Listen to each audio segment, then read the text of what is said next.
আমার যেহেতু জন্মস্থান ময়মনসিংহে গিয়েছি।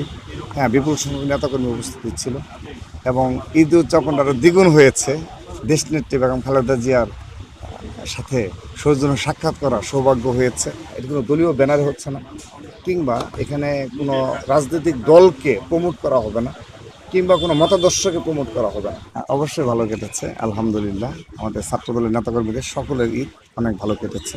অবশ্যই ভালো লাগা রয়েছে যে আপনি এই ঈদই শুধু নয়, আমরা যখনই বাংলাদেশের কোথাও আমরা যাই, সেখানে আমাদের বিপুল সংখ্যক ছাত্রদলের নেতাকর্মী কিংবা সমর্থক যারা রয়েছে তারা উপস্থিতি হয়। তার ব্যতিক্রম এবারও হয়নি। এবার ঈদে আমার যেহেতু জন্মস্থান ময়মনসিংহে গিয়েছি।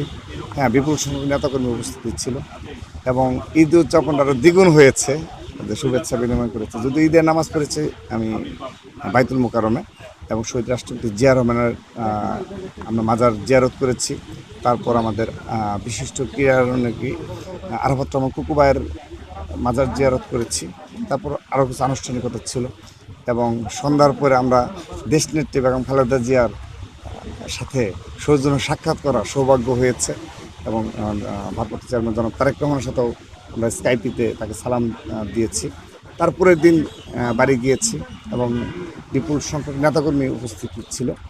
তো এইগুলো আমাদের দীর্ঘদিনের রাজপথে বেড়ে ওঠা নেতৃত্ব যারা রয়েছে তাদের একটি অবদান, যে এখনও আমাদের সারা দেশে সত্যিকার অর্থেই ডেডিকেটেড এবং নির্যাতিত নেতাকর্মীদের সংখ্যা অনেক বেশি। না, অবশ্যই বাইরে আমাদের সর্বশেষ যে আপনার 16ই ডিসেম্বরে যে আমাদের কনসার্টটা হয়েছিল, সেই এই যে মানিক মিয়া এভিনিউ এই স্পটে এখানে আমরা আজকে এসেছি।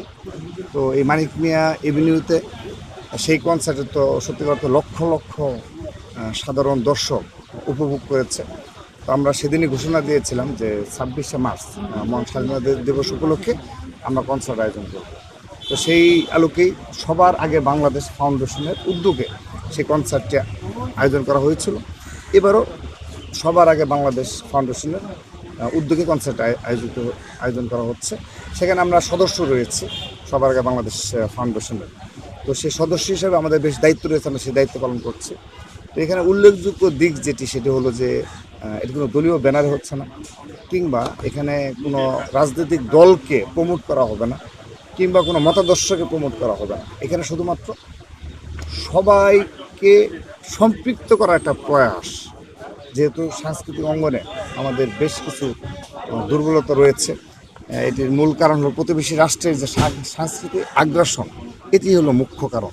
এগিয়ে চলুন জোরসে, আমার হচ্ছে লুঙ্গি, রপ্তানিতে শীর্ষে বিশ্বমানের লুঙ্গি। তো যা হোক, তারপরও আমাদের এই বিশেষ করে এটি আসলে ভারপ্রাপ্ত চেয়ারম্যান জনাব তারেক রহমানের একক অবদান। তার মাথা থেকেই, তার থেকেই এই সবার আগে বাংলাদেশ চিন্তাটি এসেছে এবং এই নামটিও তারই দেয়া। সবার আগে বাংলাদেশ এই নামটি তার দেয়া। এবং শুধু তাই নয়, এই যে দেখেন ভারতের শিল্পীর যে আগ্রাসন ছিল, এখন আবার পাকিস্তানি শিল্পীদের, যদিও এই সবার আগে বাংলাদেশ কনসার্টটি করার পর এবং এই ধরনের সাংস্কৃতিক কর্মকাণ্ড পরিচালনার উদ্যোগ নেওয়ার পর এখন কিন্তু কিছুটা দেখা যাচ্ছে যে হ্যাঁ, পাকিস্তানের প্রতি তারা হয়তো বা একটু স্লো হচ্ছে। তারা বুঝতে পেরেছে যে বাংলাদেশের সাধারণ জনগণ ইতিমধ্যে এই বিষয়টি ভালোভাবে নেয়নি।